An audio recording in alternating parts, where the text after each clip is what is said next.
One. We are live. What's up, everybody? It's a Wednesday night. It's a Victory Wednesday, and we are all the way back from being dead. We were dead, and now we're back. We died. We have risen. We are all the way back after a win over UCLA. I love doing recaps after wins. Don't enjoy them after losses. I am here tonight. I'm David. My brother Andrew is here. Andrew, how are we feeling on a Wednesday evening, heading into a bye week? We were never dead, I believe, all along. We died. I knew. I just knew. I knew. I had a feeling. I never gave up. I never once said this season is over, like That's everybody else. I said it a few times, but that was said to you in privacy. And okay. No, I honestly, I'm glad to have you back.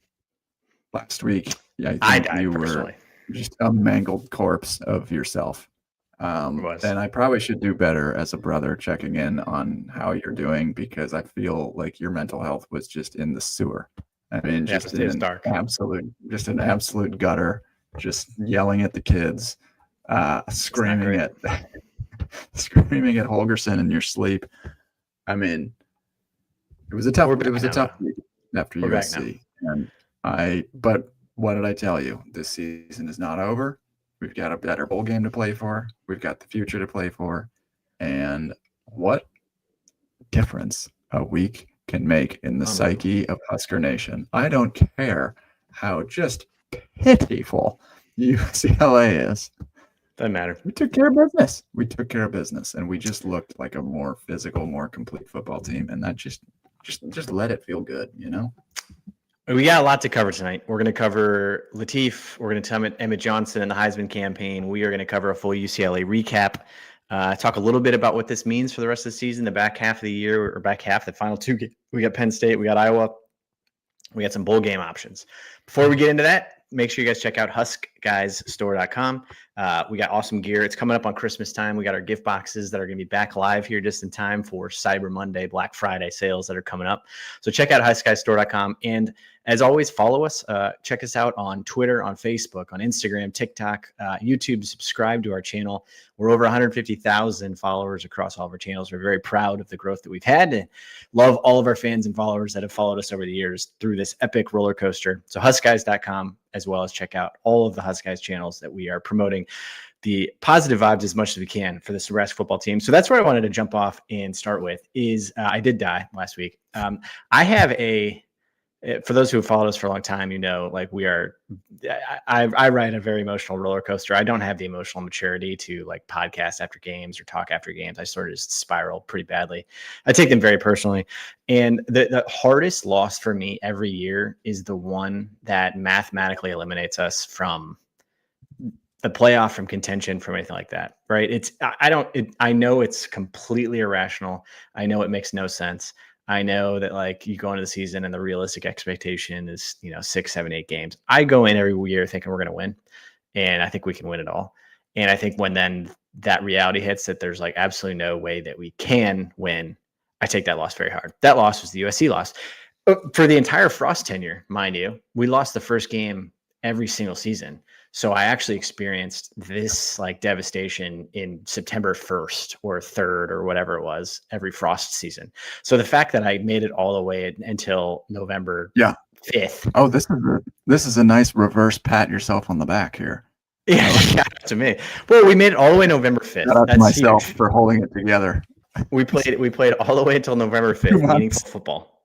But then that loss, I have a really hard time with the fact that you have to go like within 1 week, you have to go from like, wow, if we beat USC, we are an 8-win, we're a 7-win team staring down the playoff, and all we got to do is beat UCLA, a very bad Penn State team, and heading into Iowa. Like I had that in my head, and we're up 14-6. You get that ripped away, season's over, and everyone's like, oh, okay, it's okay, we can play for a bowl game.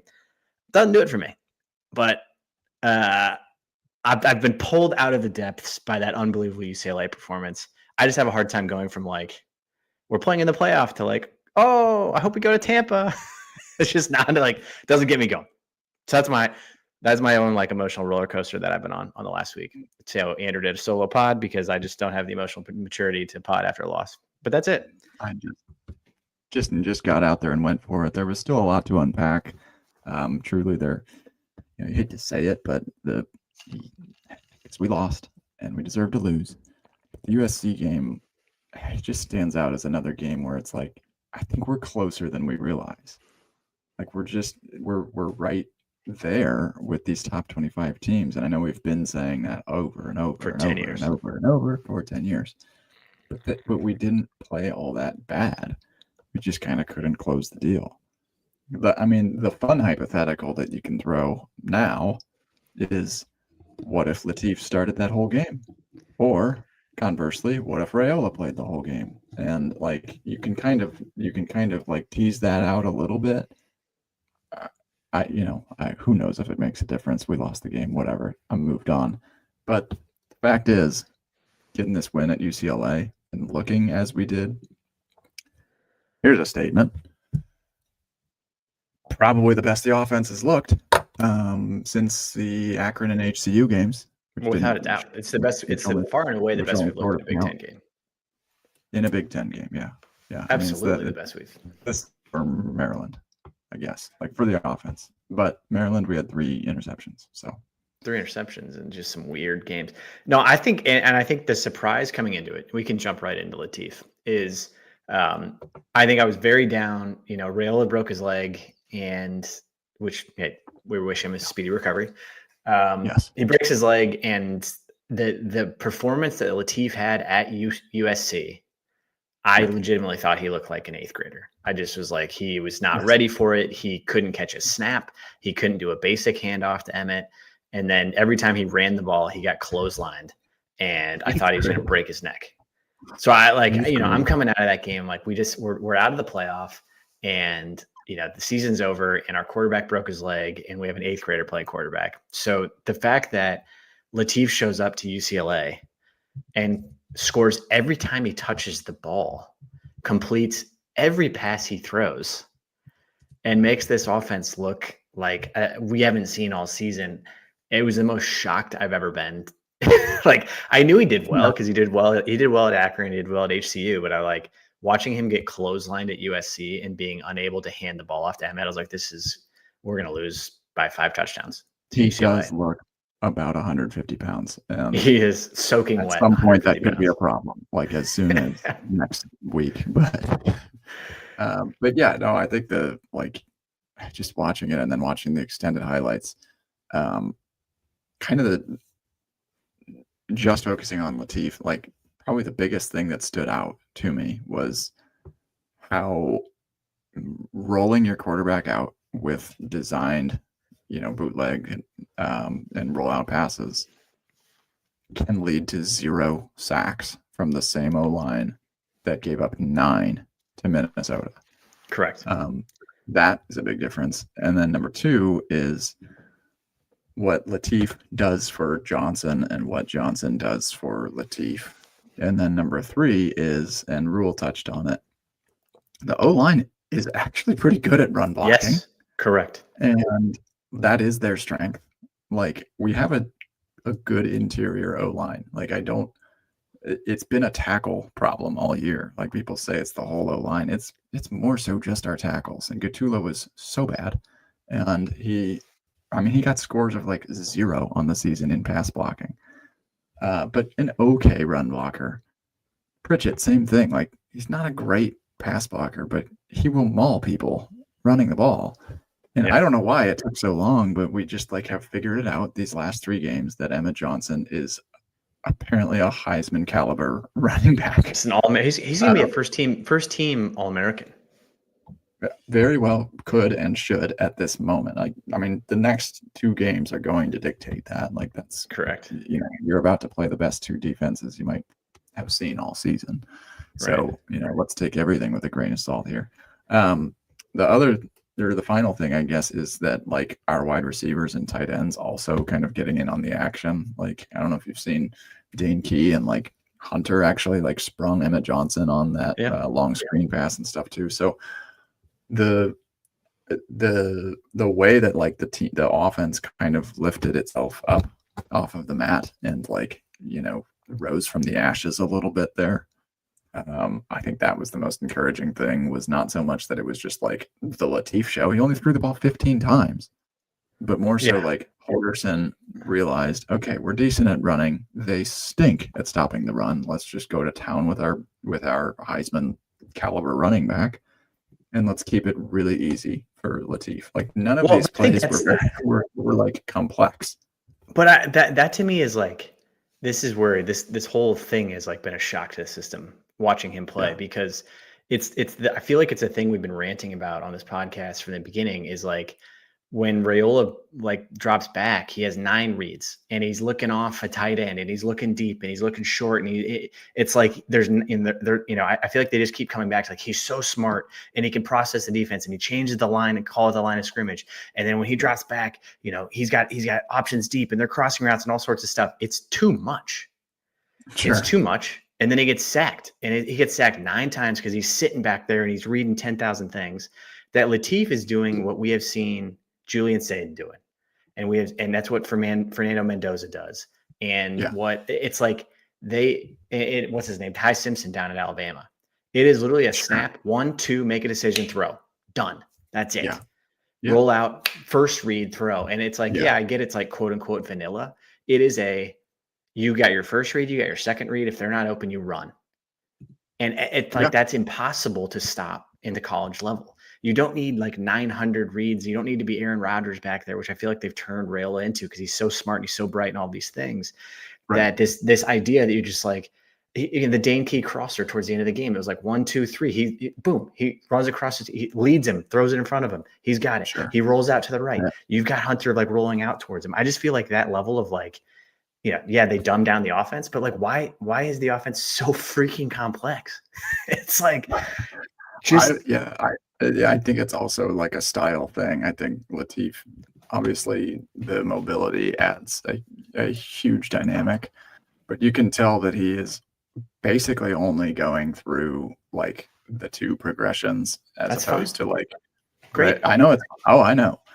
Great. Yeah, we saw it's fine. It worked and it is fine. But I like the deal with Raiola and how the offense was called is, you have an above average pass blocking O-line, we would be an elite offense, but we don't.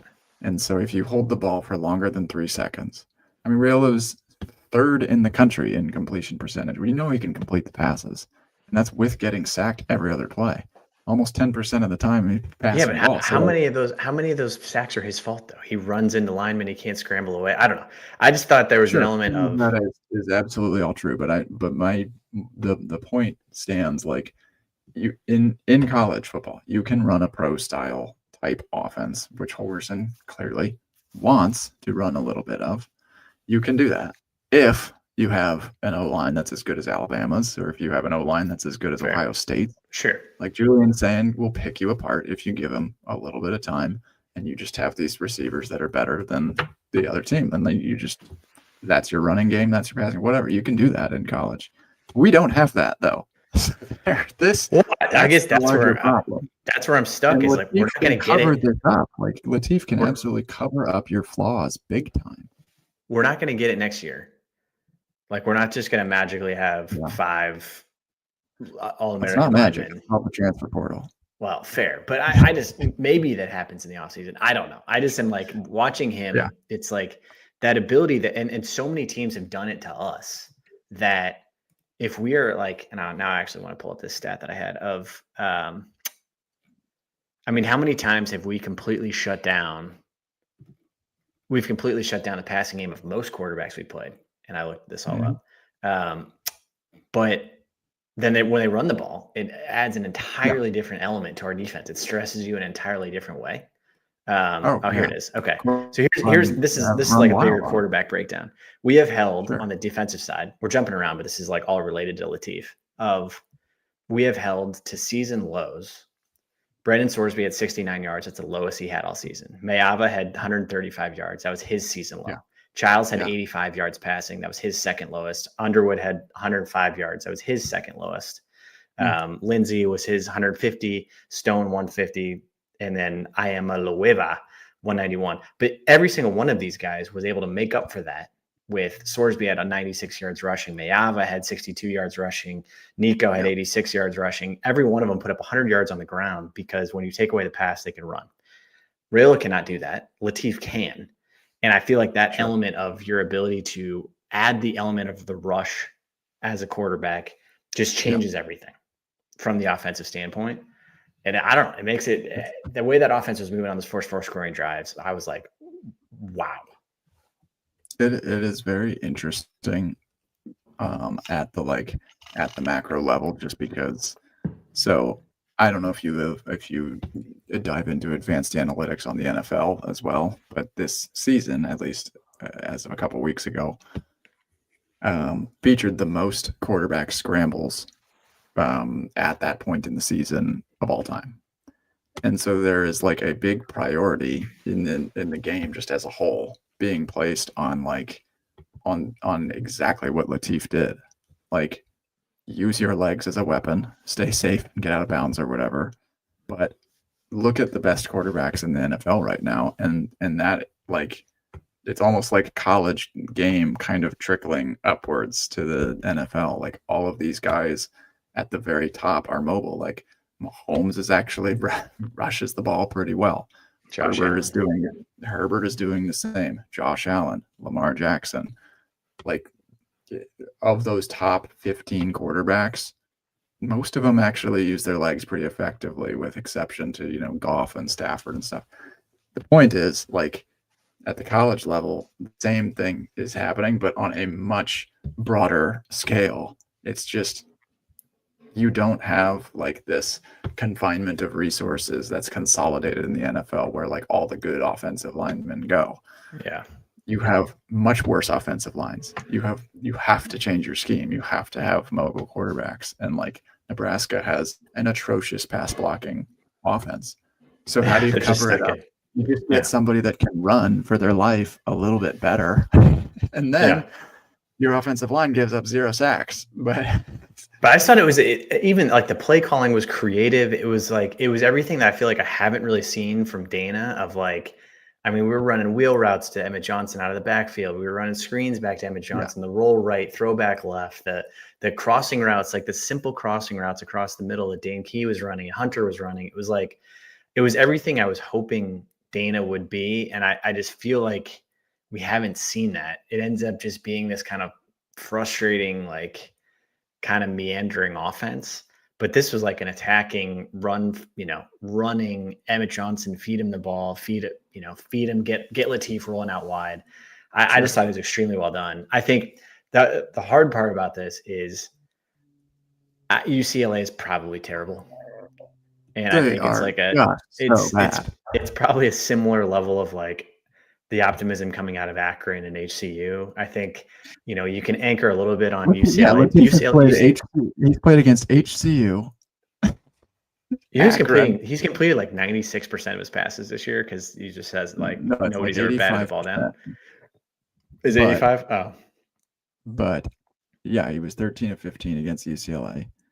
And then it's like 12 for 12 against Akron or whatever.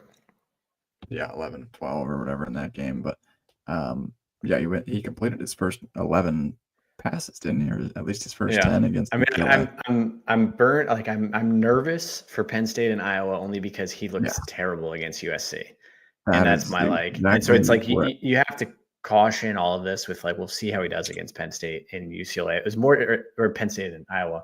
It was more to me just like, this was the first time that I had the aha, this is what the offense is supposed to look like. This is the Dana that was promised us.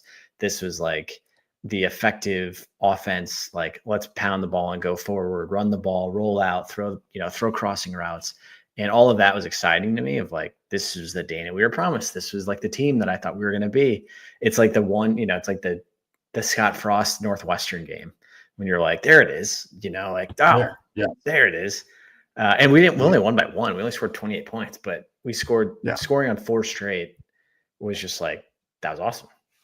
I think it was just like the cleanest that it looked. And it also looked like Holgorsen probably feels a little bit more comfortable calling this type of playbook, I guess. And I actually don't think it was that complex. Like, I know it looked nice, the wheel routes and the screens and stuff, but like it was fairly vanilla.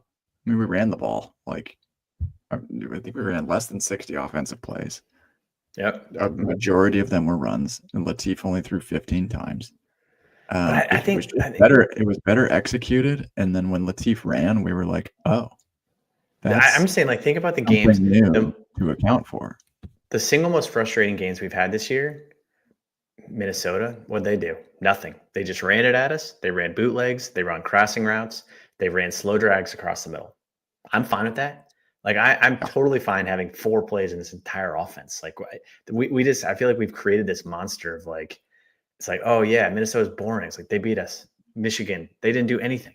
Michigan ran the most boring offense. They just ran at the middle every time. They plowed us over. Like, I am totally cool with, a boring run the ball and then like do some boots and get it going. That I just don't need that. The 900 reads that Raiola does that they then get sacked on. I'm like, okay, great. You ran that was a play that the Packers drew up. Great. Great. Didn't work. Yeah. Next one. Yeah. Here's another question that we can jump to Emmett Johnson after this, but I've been trying to like legitimately think through this. Okay. And everybody's already jumping to like the Lateef Raiola thing, like what's going to happen in the offseason. And we have to wait for the next 2 games because he might definitely first of all, definitely wait. Yes. He might not make it 8 for 15 next game, and then you're like, he might, or he just breaks his leg and gets someone in Penn State snaps him in half. My God, he is broken in half. The Raiola question is interesting. Like, do you think he will get drafted next year? Not right now. No.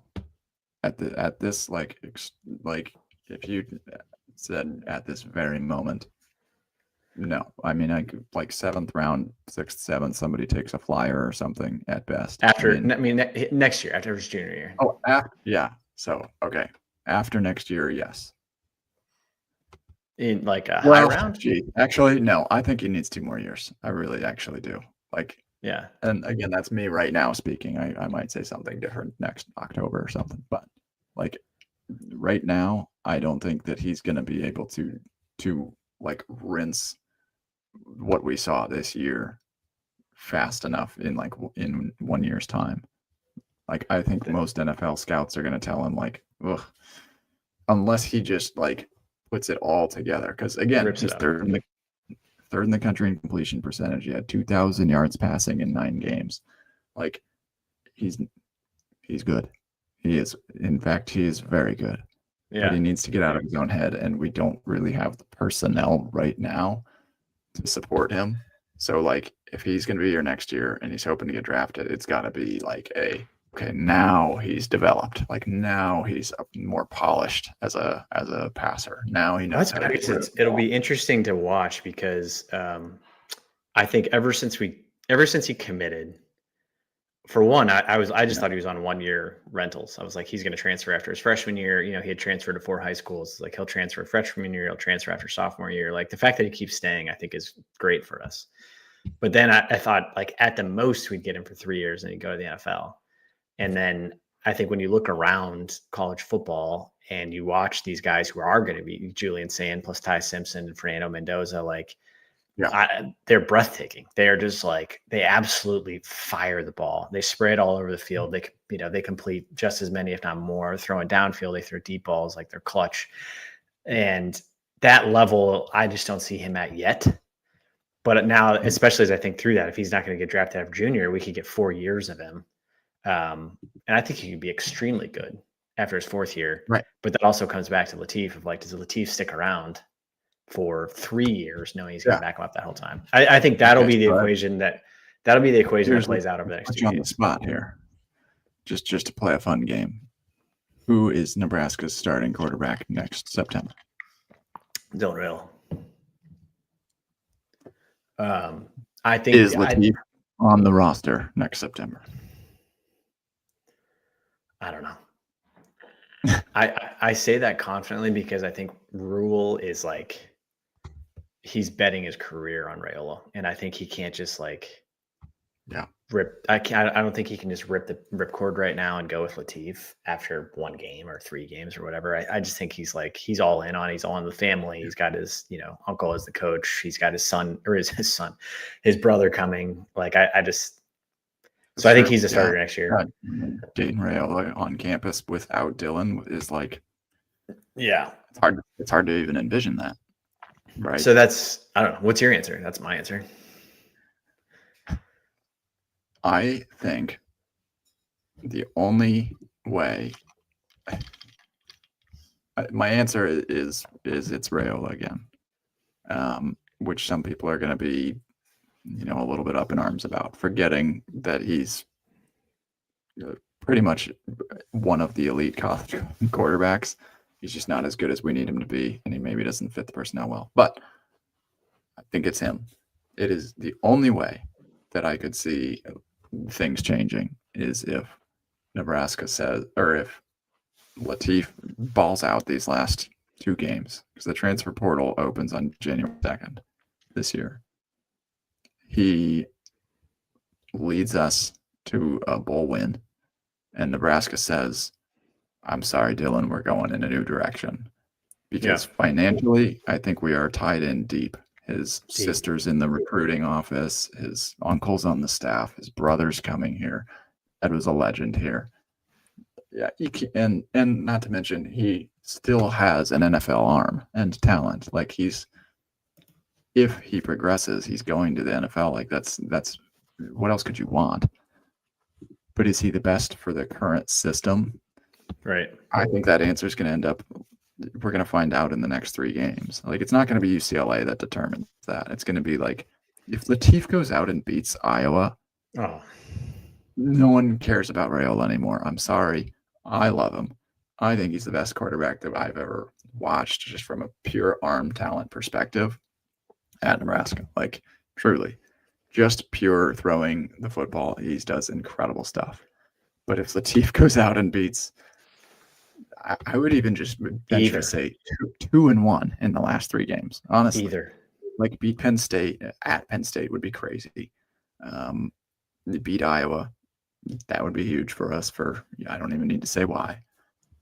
And win us a bowl game, like that's big time off season momentum.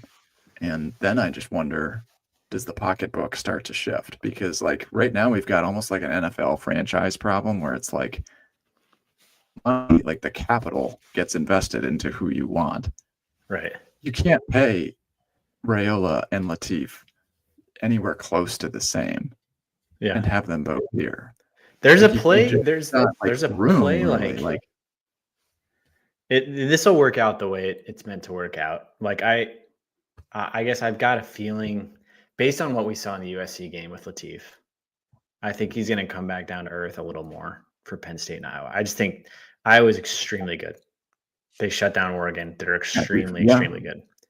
At defense. They can't score. Say that live. Asterisk. I mean, that game will be 10-7, and Lateef will be beyond frustrated and will be like, well, that's what I mean. Like, so the play to keep him would be there's teams all over the country. Rhule said his phone's ringing off the hook. The play to keep him would be like, we'll give you, a decent amount of NIL, but we're going to develop you. Yeah. And you're the quarterback of the future if you're willing to stay. If you need to go start next year and someone's going to pay you $1 million, I would have a hard time being like, you need to stay here. He probably transfers.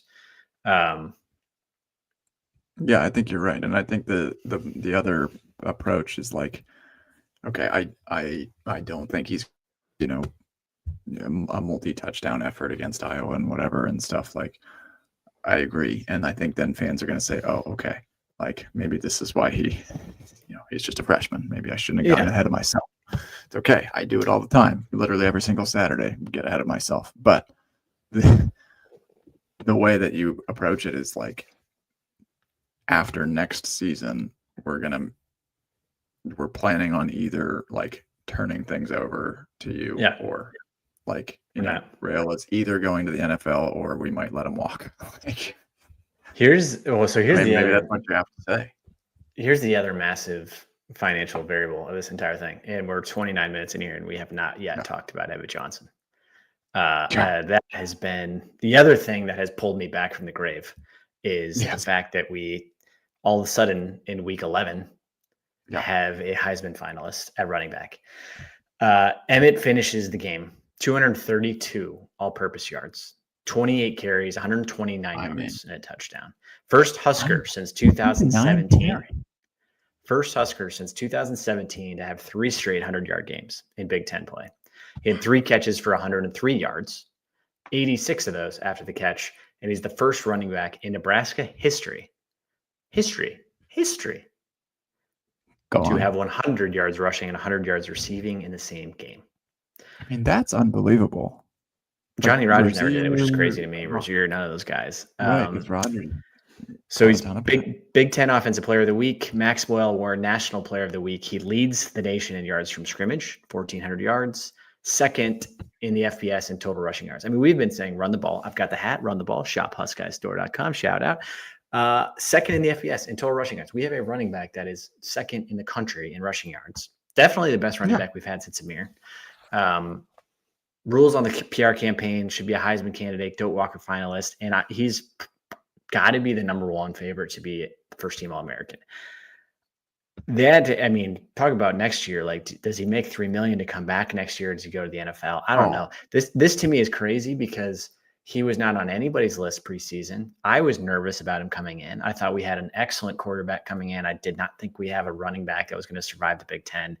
And now here we are with this unstoppable, outstanding running back. What do you make of Emmett Johnson? There was not a soul in the country that would have. We all knew he was good, but nobody knew of this untapped potential. And I think it's a testament to Holgorsen. It's a testament to the O-line. It's a testament to the receivers that are blocking out there for him, but also testament to Emmett for just like, he came back last year. He teased around with the transfer portal as well. He did enter the transfer portal, and then he came out for like a day. Yeah. He's like, I'm back, and some people missed the news that he even left. That's like March. They're like, "Oh, you're back." Yeah, I thought we knew that. But nobody had him on preseason All-American watch lists. Like nobody would have even said he was going to finish top 10, top 20, top 25 in rushing yards. Not with Dana Holgorsen and his quote-unquote air raid. But people forget that Holgorsen's actually done pretty well with running backs in the past. And now he is just feeding the beast. He's getting over 28 carries like every game. Yeah. But he's got this, like, they commented on it during the game. They talked about it during the game, which, by the way, Tim Brando is... I mean, I don't know how like that guy keeps calling our games, but he is like, I mean, it's like my ears are bleeding listening to him. Evan Gardner is just like the squealing schoolboy with the excitement about things. Like, that was so fun, and you're just like, oh my god, dude. I mean, it's like. There's so much fun right now. That was a spin move. The solid verbal guys did a bit that they're like, he was like, I was watching Nebraska UCLA on mute, and then I turned on the volume. I didn't know who was calling the game, and I had Tim Brando in my ear, and I was like, oh my god, what's going on? But he I had to rewatch the highlights, and they did the highlights, and they layered on the Nebraska audio because Brando's was like. On Emmett Johnson's, the wheel route and the screen pass, he just was like, look out, look out, look out, look out. I'm like, oh my God. And the Husker radio was, here's Emmett Johnson out to the 40, the 45, 50. He breaks a tackle, 50, 50, 45, 40, 40, 35. I was like, that's way better. Anyway, I don't know. I don't even know. I didn't get off traffic, but I literally could not listen to the game. We were talking about somewhere in Emmett Johnson. I had to get that off my chest. God, Devin Gardner. There was the one good comment. Just always like, oh, Nico, I am a lovey. Like I am a lovey. I'm like, you don't even know how to say his name. Just love football. How do you not love this kid? God, chill out. Exhausting. That's what I meant. What I meant to say was the one good comment they made amongst all of the other ear bleeding comments they made was Emmett like never gets tired throughout the game. It's like one of his things is Yes. he seemingly like attacks every run where you're like, he's on run 24, 25, 26. And he has the same level of juice on every one. And then he goes to the sidelines and he comes back and like, he's got that extra juice on like every play that it's very rare to see him not get tired. And he should have been tired because he had 230 yards. He's also probably like, guys, how could you not get somebody else in the transfer portal? I'm taking 95% of our carries. What did Rhule say? He has 30% of the team's yards or something on the entire season. It's like just all him. I think it's 30. I think I saw that it's 37%. Like he has literally over a third of the yards. I mean, interestingly though, he never gets hit.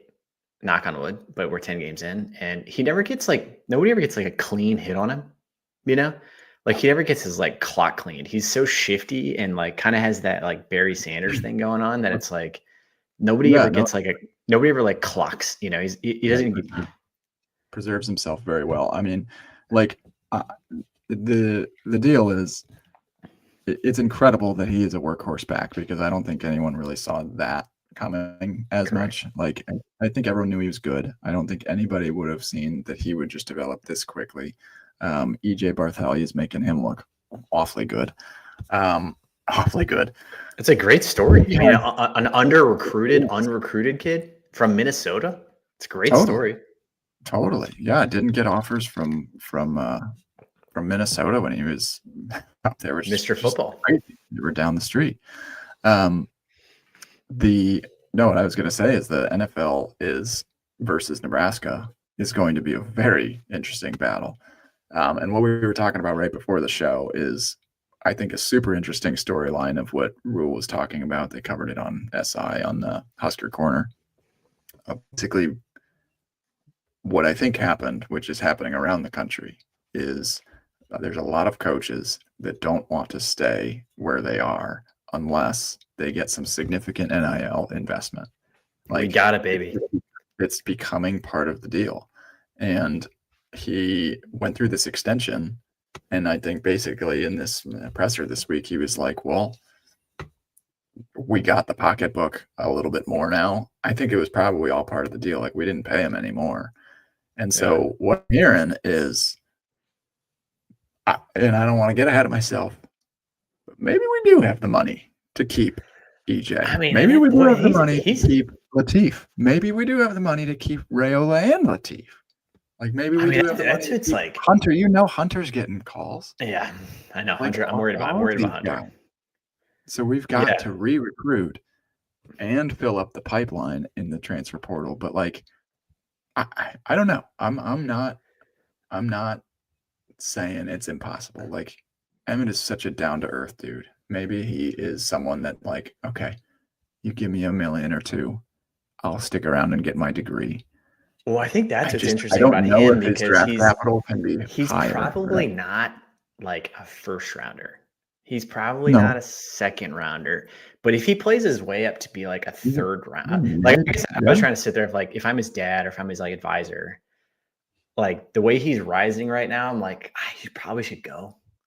But I also, on the flip side, a guaranteed $2 million from Nebraska is also like exactly. Like they're both life-changing. They're both life-changing. Like, of course, being a third-round NFL draft pick, like, if Nebraska it's good money. Come through and say, listen, the NFL will be there. Like, can it give you money that is going to be pretty hard to turn down? I know the NFL contract would be bigger, but if we're going to give you, we're going to give you guaranteed money to stick around in the college game with your boys, try and earn a playoff appearance, like.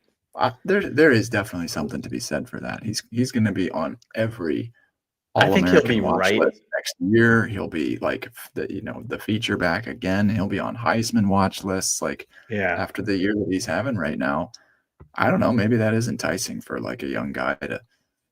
I mean, good Lord, I would pay $2 million to go back to college just to go just be with my boys and have a good time. Just take out a loan. I'm literally paying. Where would you even give that? Where would you even give that tomorrow? money? I'm flying back to Boston. I'm paying a lot of money to go. Where would you even? You just like show up to school. Yeah. Like, I would like to give you $2 million for you Yeah. to just let me go drink at your dive bars, please. But all my friends can come. All my friends are going to come. None of us and we're have not gonna jobs study. or And we're not going to study. We're just going to hang out. And my mom pays for a little bit of this as well. But and I want a fraternity, and I would like to drink cheap beer. Yeah, college is a great time. Like, let's not forget how good of a time college is. And he's what? And that's what, like, I think you can see at Raiola, like part of me was like Raiola's hoping that the parties are so fun in Lincoln that he doesn't want to leave. Well, I think you see him at the basketball game. Like, he goes to the basketball game yesterday. He wears the Heisman shirt. They put the Jumbotron on him. Like, that doesn't happen anywhere else. And like, I think him and Raiola uniquely really like being celebrities in Lincoln. You're not a celebrity if you're a 4th round pick for the Saints. Like, that's you're just gonna go get your behind kicked. But the NFL does value pass catching backs like big time, and guess who's leading the country in receiving yards for running backs? Yeah. Emmett Johnson. I mean, he's good. It's been fun to see. Like, we haven't had this truly since Amir. I mean, when was the last time we had an NFL running back? Probably Amir, right? I mean, but it's been fun to see. He had a little bit of a run. A Zigbo, yeah, but it was he had a good run, but it was never like this. This is like fun to see. It's fun to like. It's fun to have them go viral and have them, like, the NFL draft guys chirping in, and like Mel Kiper starting to talk about him, and Todd McShay, and like, that's cool to have, because I feel like one of the big knocks anytime we get around to the NFL draft time, I'm like, I can't believe we have a single guy that's going to be up there. It's like Ty Robinson, who we thought was the greatest defensive lineman of all time, goes in the 6th round. It's like, that's right. Selfishly be like, it'd be kind of cool to have a 2nd rounder. I don't know. And then huge lack of skill players, but that have gone as well. But here's another crazy stat about Emmett. I mean, like, you could just look at his statistics that he's putting up, and it is just wild. And after the Minnesota game, like, I think we all knew he was underutilized then, and because we thought he looked pretty good then too. But these last 3 games, he's just like exploded. But he has 203 rushing attempts on the season. Do you know who is 2nd on the team in rushing attempts? On our team? Yeah. I mean, Raiola? Well, technically Raiola. 47 sacks? 46 for negative 87 yards. Great. Awesome. Okay. Who's 2nd amongst running backs? I don't know. Mosey. Guess how many he has? 6? 17. 17. 17 is 2nd on the team. 3rd on the team, you want to know who's 3rd? Quentin Ives. With 6 carries. Over a month. No, he has 16. You know who's tied with Ives is Lateef. 16. There you go. I mean, it's just crazy. Like that is absolutely insane that everybody else combined doesn't have near the amount of rushes that EJ has. He's over 200. Nobody else has hit 20. I mean, that was the entire narrative, the entire offseason, which was like my number one biggest concern was like, we don't have a backup running back. We don't even have a starting running back that's going to last the entire season. And here we are. We were true on the backup. We were not true on having a workhorse who's going to carry and put the team on his back for the entire season. Like, that was just not something I expected. But so EJ's good. TJ's good. TJ's good. We have now achieved our first 7-win regular season since 2016. We've beat a lot of bad teams, but it doesn't matter because we normally lose to a lot of bad teams. First time Nebraska's won in the Rose Bowl since 1993, which is fun. There's an interesting theme that's like, we talked about it maybe 2 weeks ago, and I've tweeted about it a bunch. The team is showing this like maturity, this ability to close out games, which we have not seen, obviously, because we lose every 1-score game of all time. And we even lost a 1-score game last week to USC. But I don't know. There's an element of like the 28, we're up 28-7. And then Nico starts scrambling. and we just straight up can't tackle him or stop anything, and they score. Ooh. And they score Ooh. again. Yeah. And they score again. And so it's 28-21 for a second. We talk Black Shirts. I'm going to give the props to the team as a whole, and then we can talk about the Black Shirts. Okay. Props to the team as a whole of like, I am having a panic attack because it's 28-21. I'm like, oh my God, we're doing this again. We're doing the USC meltdown. We're doing the meltdown we've done the last decade. There's something about this team that like doesn't quite get as rattled as like we didn't have the back, that final drive. They run out 4:47 of the clock and just run the whole, we get the ball 5 minutes left, and this team's just like, hey, we're just going to, with a backup quarterback, we're just going to drive the length of the field and just run the clock out. Like, we've never done that in the history of Nebraska football. Yeah. So that, some of Emmett's best runs of the day too. I mean, just great runs and great Lateef passes. So, look at these games, and like we had players that were willing to make plays against Cincinnati and Michigan State and Maryland, and now this game against UCLA, and like all of the wins have had our players step up. So props to them. Yeah. Black Shirts. I mean, okay. What are we doing, buddy? We went 3 and out in the first drive, and every drive after that, I thought I was going to have a heart attack. It was like death by 1,000 paper cuts. Oh, the 12-play 96-yard death march. That was, I don't want to get dramatic. Theirs was 17. They had a 17-yarder, but then they have a 17 and a 12. The 12 play drive was in the fourth quarter. 96 yards. 96 yards. 96 yards.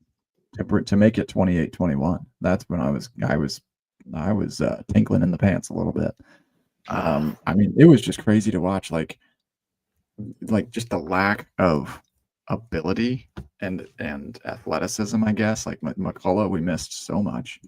But that drive, the 12-play drive in the fourth quarter had me extremely concerned. I don't want to be too dramatic, but the trail of tears, like that's kind of what we're talking about here. I think it's on the same level where there's just black shirts being left just dead on the side of the road, and just like, and everybody is sad and just mangled and tired, and their legs aren't working anymore, and they're just collapsing. And Nico just killed us. He had 6 runs of 10 or more yards, and we tried to leave a spy, and we just did not have the tackling capability, the form, at some points the scheme.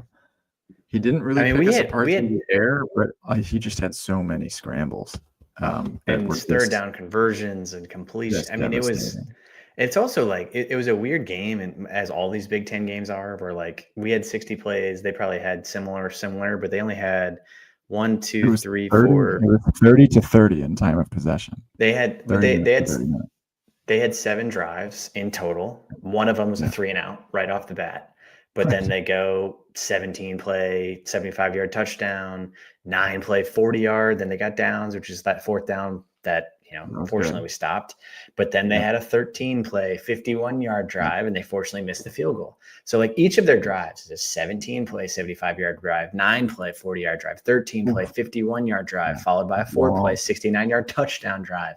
And then they finally did the 7 play punt, and then a 12 play, 96-yard drive. Like, this is a bad UCLA team that, I'm hanging on to the fact that they beat Penn State and they put up a bunch of points on Maryland and they put up a bunch of points on Michigan State. But like the way that they are able to hold the ball for 9 minutes, then 4 minutes, then 7 minutes, then 4 minutes again with our inability to just stop anything was excruciating. Yes. Like the extreme disparity between our pass defense and our run defense has become almost a handicap, because I honestly don't so worried about Nico running that was like one of the only things that opened up their passing lanes at all, is that we had to like leave our linebackers so shallow and just like ready to just watching Nico, and they still couldn't keep up. And he's very good, for the record. I will give him much more credit now after watching him like that. He's just a great athlete, and he can make every single very good athlete. But I guess what I'm trying to figure out about Butler, we've seen 10 games of Butler. And he's a secondary coach playing defensive coordinator. That's what he's actually an NFL coach. Yeah. And he's like in the NFL, and I've listened to enough like people break this down. People who are like secondary coach there too. Well, but like in the NFL, your entire strategy is to stop the pass, right? Sure. All defenses are built. You have to stop the pass because their quarterbacks are unbelievable. Yes, you have to stop Joe Burrow and Aaron Rodgers and Mahomes. If you can't stop them, the game's over. So they're all built to stop the pass. You got to stop the pass. College is not that way. These quarterbacks are not good enough to pick you apart the way that Josh Allen can. So these quarterbacks are like, they can, if you're playing Julian Sailor or Ty Simpson, like these quarterbacks can pick you apart, but like if you can't stop the run in college, you're screwed. Like you're just there's nothing that can be done. So I look at these and I like, if I'm him, and this, I'm putting up this stat for those who aren't looking at it, that like the black shirts have held all of these quarterbacks to these season low numbers. Like part of me is like, you see this and you're like, okay, he had a season, Brendan Sorsby as an example had a season low 69 yards passing, and he made up for it with 96 yards rushing. He averages 330 yards passing a game. You add these two up, that's still 150 yards. And part of me is like, if he's just trying to take away, like Mayava, he had 135 yards passing. He averages 330 as well. He picked up 62 on the ground. It was backbreaking, but like, is his entire thing is like, fine, I'm gonna give Sorsby 96. I'll give Mayava 62 yards. I'll give Nico 86, as long as they don't get 330 passing yards. I'm fine with that. It's painful to watch. The crazy thing too, like you're making good points. And the crazy thing is like that we are so zoomed in on Nebraska that it is easy to forget we are only giving up 295.7 yards per game through 10 games. Like I know those Akron and HCU games, it seems like just because we played those teams, people discount all of our statistics, which doesn't make sense, and doesn't make statistical sense to just throw out the ones you don't like. But the reality is we are 13th in the country in yards per game allowed. That's not nothing. Like we are bending, but we are not breaking. And it's super important, like that you have something that you can hang your hat on. I just think it is really frustrating when we watch these other teams run all over us just at will. But here's the kicker. We are giving up 295.7 yards per game. That's 13th in the country. We have given up 1,611 rushing yards. That is, wait for it, 107th in the country. That's the disparity. So we're 13th in the country in total yards allowed per game. We are 107th in rushing yards allowed. That is one spot behind Utah State, 2 spots behind Western Kentucky, 1 spot ahead of Purdue. Yeah. So room for growth. Yeah, it's just it's interesting because we truly are like holding. Mayava last week at USC, he's gonna light up. He lights up everybody he plays except us. Sorsby has lit up everybody he's played except us. Bryce Underwood's had great season. Like all of these guys are lighting up everybody but us, and so you can't discount that. But it's painful to watch because then all of these quarterbacks are having career days on the ground, and all of these running backs against us. Michigan hasn't run for 250 yards against anybody except us. Like they're all having career days on the ground. The Minnesota running back was like their 3rd string running back. I mean, the USC running back was their 3rd string running back. All these 3rd string running backs are like looking like NFL draft picks against us. And we look helpless. Like the Nico thing was crazy. The second part of that story too is it's like, okay, the escapability is just absolutely killing us. Like we don't seem to have I don't know if it's the athleticism or the scheme or a combination of both, and we just can't keep up with these quarterbacks. But the other part of it is like a lot of defenses that are going to be that like kind of bend but don't break defense, which side tangent. Sometimes defenses get called bend but don't break, and really it's like an announcer's way of saying these guys freaking stink and they got really lucky that the other team missed a field goal. They're very bad. Yeah, they bent and they broke. It's a bend but don't break defense. Like, who designs a bend but don't break defense? Yeah. The defense bends because the other team is just dicing you up. Anyways. Also, side tangent on a side tangent. I was thinking about Tony White earlier. How I still think that's the weirdest move of all time that he left, and he's a fantastic defensive coordinator here, I thought. But for him to go to Florida State and be on the worst team in the ACC, you left, they were 2-10 last year, and they're stink again this year. I don't know what he was thinking. Anyway, it is interesting. It'll be very interesting to see where he goes from here because their defense is also not. Their defense stinks, and now he's killed his is he going to be the head coach of UCLA? Do they want him? I don't know. That's an interesting side tangent on a side tangent. They're not terrible. So Florida State is giving up 21 points per game. That is good for 34th in the country. But they stink. They lose every game they play. I know that. Nebraska is 26th in the country. So we are actually doing better than you, Tony White. Bang, Tony. That. We are giving up 19.9 points per game, but that is actually an important stat because despite all the rushing yards, despite all of the bend but don't break, whatever you're calling this defense, points are what matters in the end. And to have a top 26 points per game defense at this point in the season, I think you got to be happy with that overall. Just very discouraging what we saw, I guess, out there against UCLA. Yeah, and we'll see what happens. I mean, Penn State coming up will be very, very interesting. It'll be. Yeah. They play this weekend? Penn State is playing Michigan State this weekend, and boy, that could be either a big motivator for Penn State, or hopefully it's a big downgrade. I think we wanted to lose. We wanted to lose, right? Another side tangent coming in hot for you. Did you see the Jonathan Smith controversy? Mel Tucker. Oh, yeah, it's so stupid. With the, recruiting scandals and stuff. That they vacated their wins. So stupid. Jonathan Smith has 0 official wins at Michigan State. Nice. He's probably oh, cool, thanks, Mel. Great. So I literally have been here for 2 calendar years, and I have 0 wins to my name. Spin down. He hasn't won that many games anyways. He might get fired and leave with 0 wins. Nice. Well, 0 losses too, though? 0 official wins. 0 losses? No, I think they just take the wins away. I think the losses stay? I think you keep the losses. Oh, God. So he's just 0-12.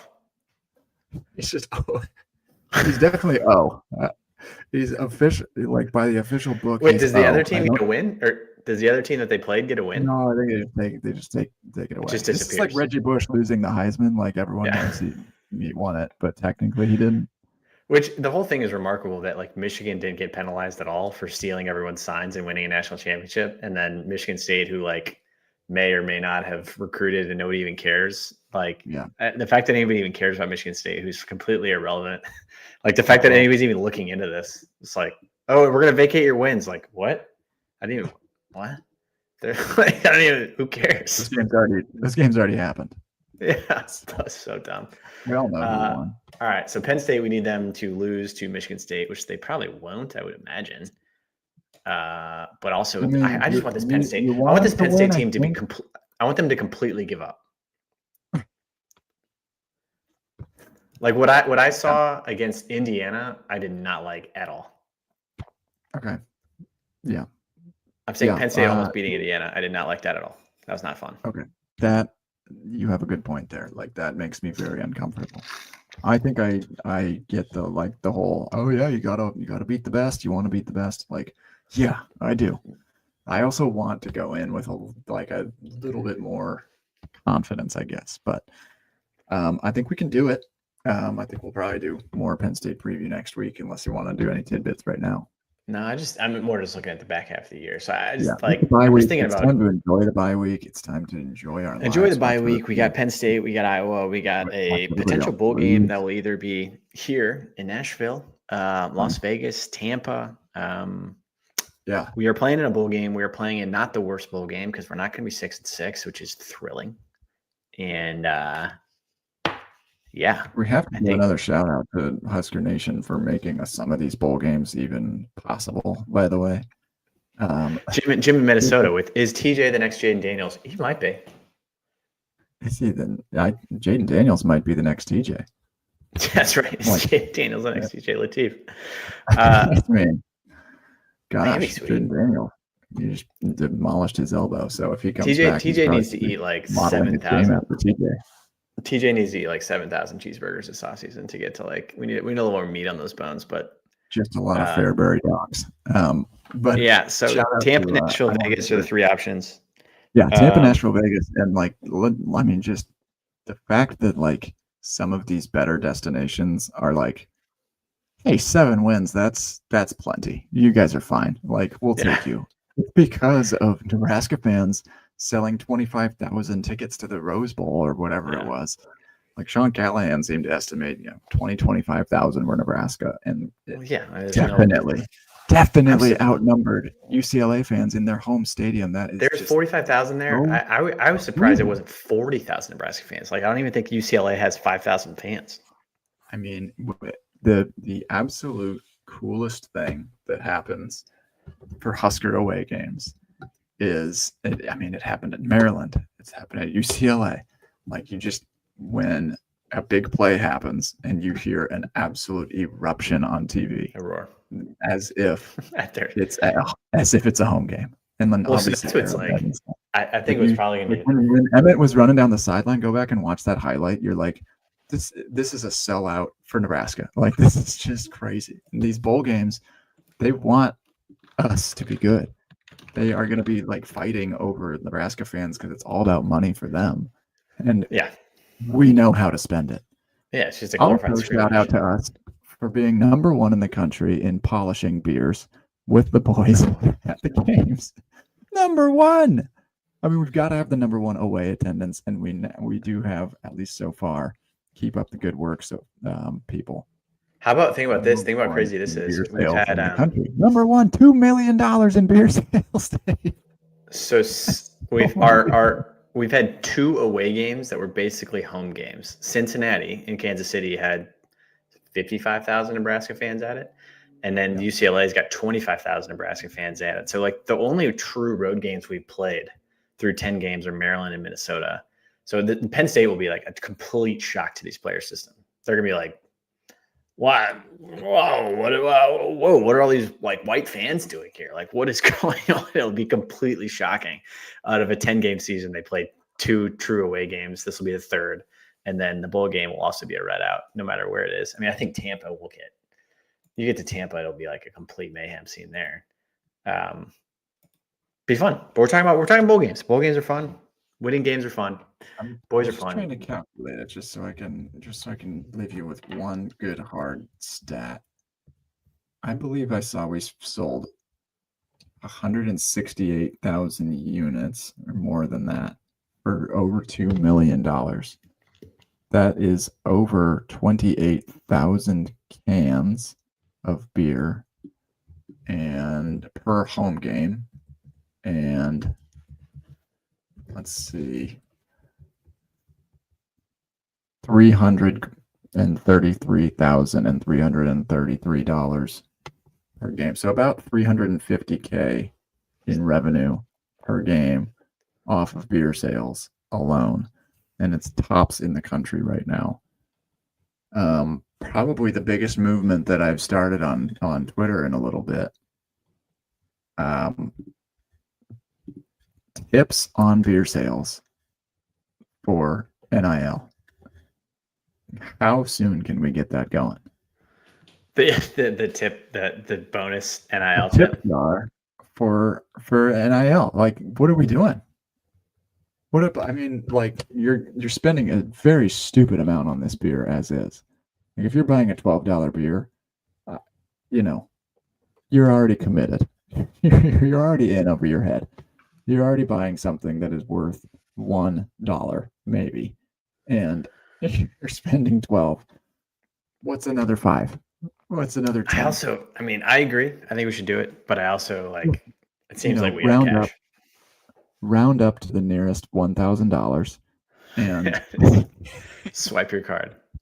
would you like to round up for our deprived offensive line? I thought it's a great idea. It's a wonderful idea.